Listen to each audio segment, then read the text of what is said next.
সকালের বন্ধু রাতের শত্রু এই নীতিতে ব্যাপকভাবে আলোচিত মার্কিন প্রেসিডেন্ট ডোনাল্ড ট্রাম্প, যেই ভারতকে শুল্ক বন্যায় ভাসিয়ে দেওয়ার হুঁশিয়ারি দিয়ে আসছিলেন আমেরিকার প্রেসিডেন্ট, এবার সেই ভারতকে শুল্ক মওকুফ করে কাছে টেনে নেওয়ার বার্তা দিলেন। প্রধানমন্ত্রী নরেন্দ্র মোদীকে অন্যতম ভালো বন্ধু বলে সম্বোধন করে বাণিজ্য চুক্তির মাধ্যমে সম্পর্ক জোরালো করার প্রতিশ্রুতিও দিলেন প্রেসিডেন্ট ট্রাম্প। নরেন্দ্র মোদীর সঙ্গে টেলিফোনে আলোচনার পর সোমবার প্রেসিডেন্ট ট্রাম্প জানান, ভারতীয় পণ্যের ওপর যুক্তরাষ্ট্রের শুল্ক হার 25% থেকে কমিয়ে 18% নামানো হবে। কেন হঠাৎ এতটা নরম হলেন প্রেসিডেন্ট ট্রাম্প? কোনো স্বার্থ ছাড়াই কি ভারতের সাথে সম্পর্ক জোরালো করার পথে হাঁটছেন তিনি?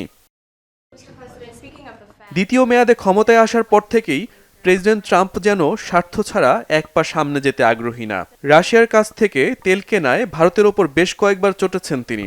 ব্যাপক হারে শুল্ক প্রয়োগও করেন প্রেসিডেন্ট ট্রাম্প, কিন্তু কিছুতেই তেল কেনা বন্ধ করছিল না ভারত। তবে এবার নিজেদের অবস্থান থেকে সরে এসেছে দিল্লি। রাশিয়া থেকে আর তেল কিনবে না ভারত। প্রধানমন্ত্রী নরেন্দ্র মোদী প্রেসিডেন্ট ট্রাম্পকে এমনটি বলে আশ্বস্ত করেছেন। তাতেই দুই দেশের মধ্যে বাণিজ্য চুক্তি জোরালো হয়েছে। নতুন চুক্তির আওতায় আগামী দিনে $500 বিলিয়ন বেশি মূল্যের মার্কিন পণ্য কিনতে প্রতিশ্রুতি দিয়েছে ভারত। এসব পণ্যের মধ্যে থাকবে জ্বালানি, প্রযুক্তি, কৃষিপণ্য ও কয়লা। ট্রাম্পের মতে এই সমঝোতা কেবল বাণিজ্যই নয়, বৈশ্বিক সংঘাত নিরসনেও ইতিবাচক ভূমিকা রাখবে।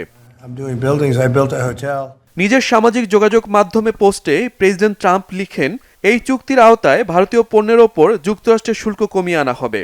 একই সঙ্গে যুক্তরাষ্ট্রের পণ্যের ক্ষেত্রে শুল্ক নন ট্যারিফ বাধা শূন্যে নামিয়ে আনার প্রতিশ্রুতি দিয়েছে ভারত। দুই দেশের মধ্যে আলোচনায় বাণিজ্যের পাশাপাশি রাশিয়া ইউক্রেন যুদ্ধ নিয়েও কথা হয়েছে। প্রেসিডেন্ট ট্রাম্পের দাবি, ভবিষ্যতে রাশিয়ার পরিবর্তে যুক্তরাষ্ট্র ও ভেনিজুয়েলা থেকে তেল কিনবে ভারত। এদিকে এক প্রতিক্রিয়ায় ভারতের প্রধানমন্ত্রী নরেন্দ্র মোদী এক্স পোস্টে চুক্তির ব্যাপারে সন্তোষ প্রকাশ করেছেন। মোদী বলেন, বিশ্বের দুই বৃহৎ অর্থনীতি ও বৃহত্তম গণতন্ত্র একসঙ্গে কাজ করলে তা উভয় দেশের জনগণের জন্যই সুফল বয়ে আনবে। বিশ্লেষকরা বলছেন, ভারত রাশিয়ার যে বন্ধুত্বপূর্ণ সম্পর্ক, তাতে প্রেসিডেন্ট ট্রাম্পের এই শুল্ক হার কমানোর প্রতিশ্রুতি খুব বেশি দিন টেকার সম্ভাবনা নেই। শহীদ আরাফাত, বাংলাভিশন নিউজ ডেস্ক।